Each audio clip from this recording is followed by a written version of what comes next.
Bueno, en esta ocasión vamos a comenzar con el cálculo de la fuerza eléctrica en un sistema donde aparecen 3 o más cargas. Como dice aquí, puede ser el caso que tengamos un sistema con más de 2 cargas, entonces la fuerza eléctrica en una de ellas será la suma de las fuerzas en esa carga debido a las demás, es decir, la fuerza en la carga 1 será igual a la fuerza de la carga 1 debido a la carga 2 más la fuerza de la carga 1 debido a la carga 3 más puntos suspensivos más la fuerza de la carga 1 debido a la carga n o a la n número de cargas. Vamos a ver esto con un ejemplo.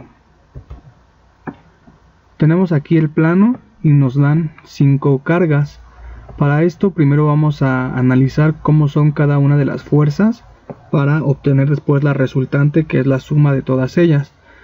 Vamos a calcular la fuerza 1, quiere decir que necesitamos saber cómo va a ser la fuerza 1,2, y la fuerza en la carga 1 debido a la carga 2 será la que resulta de un efecto de repulsión, ya que no nos dicen que alguna de las cargas sea negativa, entonces vamos a considerarlas todas positivas.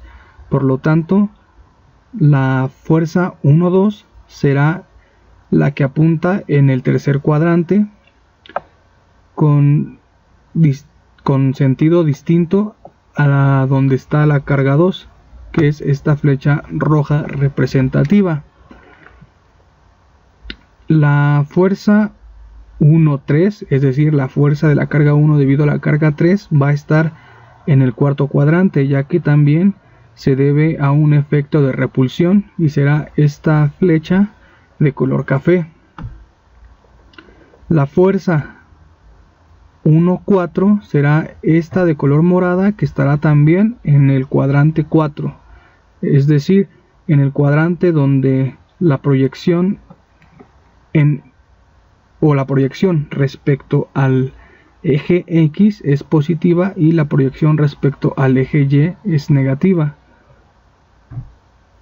Y por último, esta flecha amarilla es la resultante del efecto de repulsión de las cargas 1 y 5, por lo tanto es la fuerza 1,5, que está en el cuadrante 2, donde la proyección con respecto al eje X es el vector de posición y negativo, y con respecto al eje Y es el vector de posición J positivo. Esto es muy importante porque basándonos en estos signos sabremos si nuestro resultado es correcto. Entonces, para calcular estas fuerzas, que las pondré de este lado con el color correspondiente para guiarnos, al obtenerlas y sumarlas posteriormente tendremos la fuerza 1. Entonces esta es la suma de hacer varias veces la aplicación de ley de Gauss. La ley de Gauss para fuerza eléctrica entre 2 cargas ya la conocemos y vendría siendo esta para cada una de las fuerzas. Al sumar estas fuerzas obtendremos la fuerza 1, que es la que nos interesa. Pondremos en una esquina el esquema para guiarnos y ahora sí nos dan el valor de las cargas y sus posiciones. Cabe señalar que aquí donde vemos que la carga o la carga última dice carga 1, en realidad es la carga 5, ya que está ubicada en las coordenadas 5, -2. Además nos dicen que las cargas están en microcoulombs, por lo que al sustituir el valor de cada carga en la fórmula tendremos que multiplicar la magnitud de dicha carga por 10 a la menos 6. Y no nos dicen, pero también las coordenadas ya están en metros para que no tengamos que dividir entre 100 el cuadrado de la distancia al sustituir en la fórmula, y para que ya correspondan al sistema internacional. De este lado pondremos nuestra fórmula de fuerza eléctrica, ley de Coulomb, y la fórmula para obtener el vector de posición. Como ya les he recomendado, siempre vamos a comenzar por calcular el vector de posición. En esta ocasión corresponde el vector de posición 1, 2, el cual es igual al segmento dirigido 1, 2 entre el módulo del mismo, y tenemos que es este. ¿Por qué? Porque como ya hemos visto, cuando las cargas involucradas sean del mismo signo, al momento de obtener el segmento dirigido, que es R testada 1, 2, vamos a restar las coordenadas de la primer carga, que en este caso es 1, menos las coordenadas de la segunda carga, que en este caso es 2, y de esta manera obtendremos correctamente los signos. Si fuese alguna de las dos cargas involucradas negativa, empezaríamos por la segunda coordenada y le restaríamos la primera coordenada. El módulo queda raíz de 3 al cuadrado más 4 al cuadrado. ¿Esto por qué? Porque el módulo es una distancia, y la distancia la distancia de la que se trata ahora es esta que vemos señalada con color azul.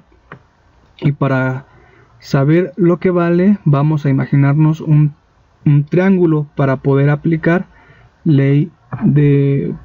teorema de Pitágoras. Recordemos que el teorema de Pitágoras se utiliza para obtener el valor de la hipotenusa, al que se le asigna el valor de C o la letra C, y que de hecho es la distancia que nos interesa, ya que vamos a hacer de cuenta que esto forma un triángulo, y para obtener este valor de C necesitamos esta altura, que es la altura del triángulo imaginario, y esta base.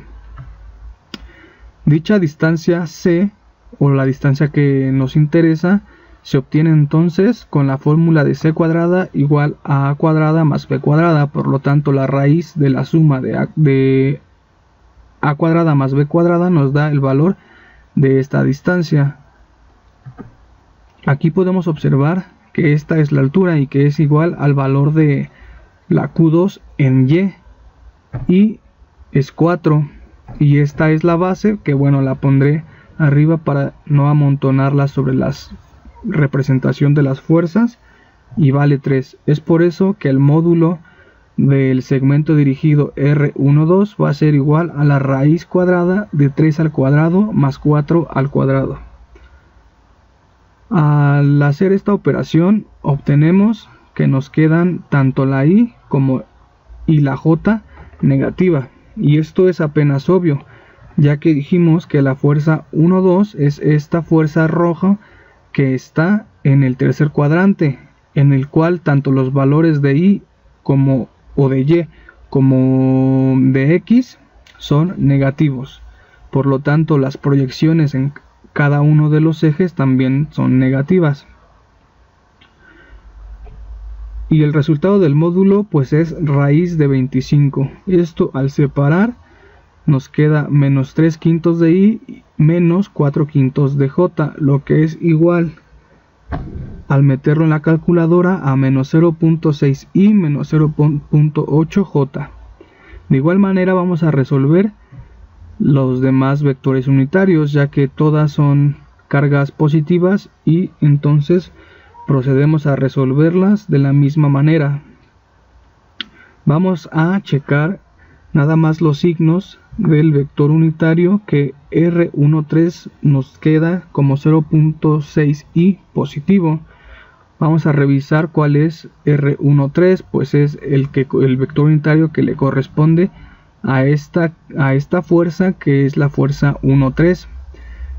Esta fuerza está ubicada en el cuarto cuadrante, por lo tanto necesitamos el valor positivo en la proyección I y negativo en la proyección J, y vemos que es correcto. Posteriormente tenemos el vector unitario 1,4 y el vector unitario 1,5. Al verificar el signo de las proyecciones en cada eje, vemos también que son correctas. Entonces lo siguiente ahora sí es calcular las fuerzas, porque ya tenemos los vectores unitarios, y procederemos a sustituir.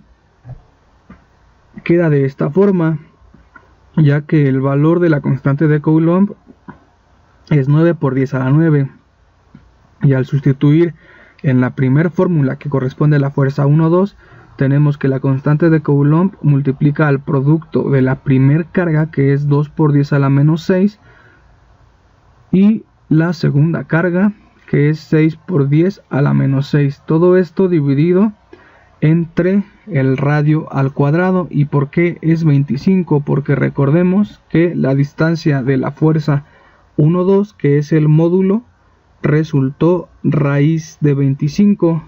Raíz de 25 es 5, entonces 5 al cuadrado, al sustituirla, nos da 25 de nuevo.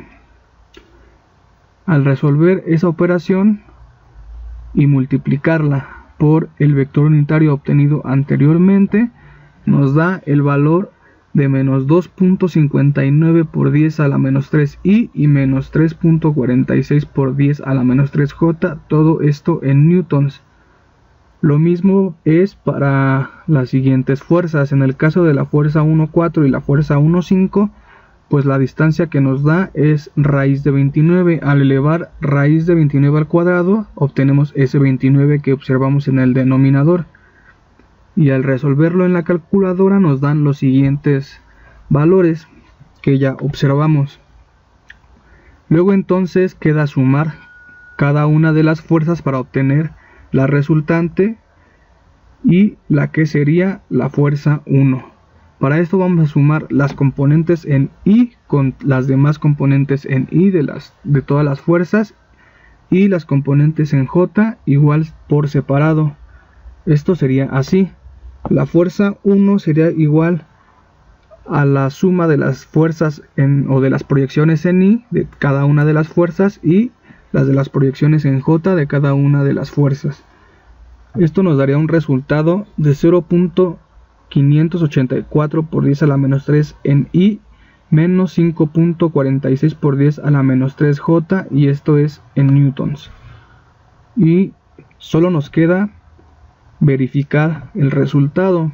El resultado nos dio en positivo en la componente I y en negativo en la componente J. Quiere decir que va a estar ubicado en el cuarto cuadrante, que es donde los valores de X y sus proyecciones son positivas y los valores de Y y sus proyecciones son negativas. Y esto, si lo pensamos, es lógico. ¿Por qué? Porque tenemos dos fuerzas, que es la fuerza 1,4 y la fuerza 1,3, que apuntan en ese cuadrante. Entonces van a obligar, por así decirlo, o a jalar a nuestra carga 1 en el mismo sentido, mientras que las demás fuerzas están separadas y haciendo un trabajo en un sentido diferente cada una. Entonces es normal que nos quede en el mismo cuadrante la fuerza resultante que en el cuadrante donde encontramos más fuerzas presentes. Por lo tanto, los signos o el resultado es correcto. Esto es todo por ahora. En el siguiente video, ahora sí, vamos a resolver un ejemplo de cargas en el espacio. Pues hasta la próxima.